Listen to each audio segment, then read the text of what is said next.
wabarakatuh. Saya Farel Fawaz Iqbal. Saya adalah mahasiswa Universitas Pembangunan Nasional Veteran Jawa Timur. Saya di sini akan menjelaskan tentang konsep dasar teori ekonomi. Ilmu ekonomi sebagai suatu disiplin ilmu.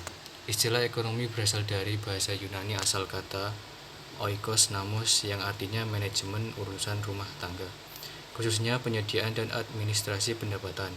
Namun sejak perolehan maupun penggunaan kekayaan sumber daya secara fundamental perlu diadakan efisiensi termasuk bekerja dan produksinya.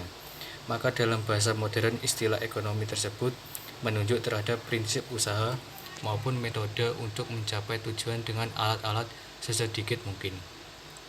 Ilmu ekonomi sebagai bagian dari ilmu sosial tentu berkaitan dengan bidang-bidang disiplin akademis lainnya seperti ilmu politik, psikologi, antropologi, sosiologi, sejarah, geografi, dan sebagainya. Sebagai contoh, kegiatan-kegiatan politik seringkali dipenuhi dengan masalah-masalah ekonomi seperti kebijaksaan proteksi terhadap industri kecil, undang-undang perpajakan, dan sanksi-sanksi ekonomi. Ini artinya bahwa kegiatan ekonomi tidak dapat dipisahkan dari kegiatan-kegiatan politik. Pembagian ilmu ekonomi. Yang pertama, ekonomi deskriptif. Pengertian ekonomi deskriptif adalah ilmu ekonomi yang mendeskripsikan data-data yang menjelaskan berbagai fenomena dan kenyataan yang terjadi. Yang kedua, teori ekonomi.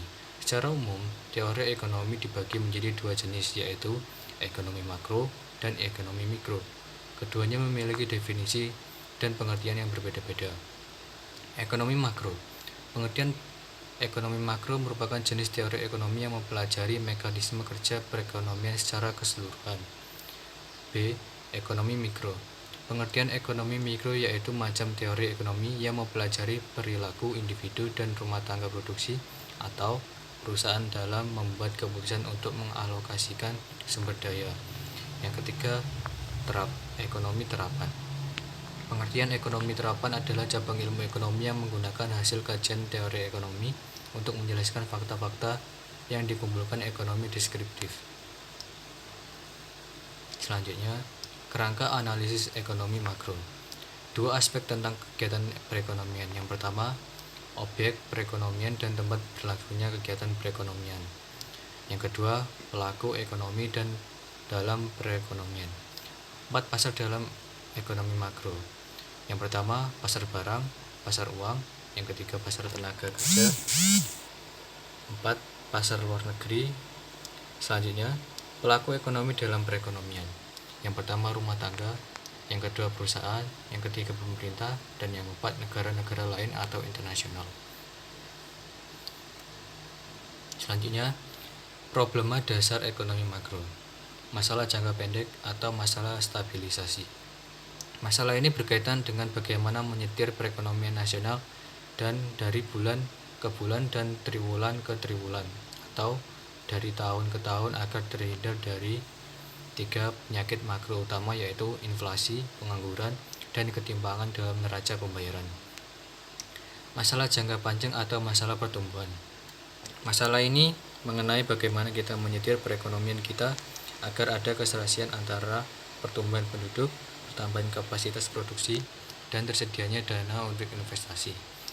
Pada dasarnya, masalahnya juga berkisar pada bagaimana menghindari ketiga penyakit makro di atas. Hanya perspektif waktunya adalah lebih panjang, bisa 5 tahun, 10 tahun, atau bahkan 25 tahun.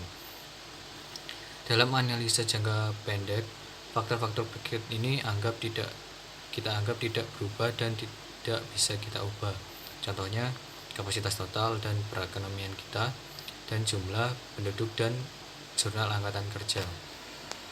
Dalam suatu triwulan misalnya, jumlah-jumlah ini praktis bisa dianggap tidak berubah, seperti lembaga-lembaga sosial, politik, dan ekonomi yang ada. Sekian dari saya, Farel Fawaz Iqbal. Mohon izin untuk undur diri. Terima kasih atas perhatiannya. Assalamualaikum warahmatullahi wabarakatuh.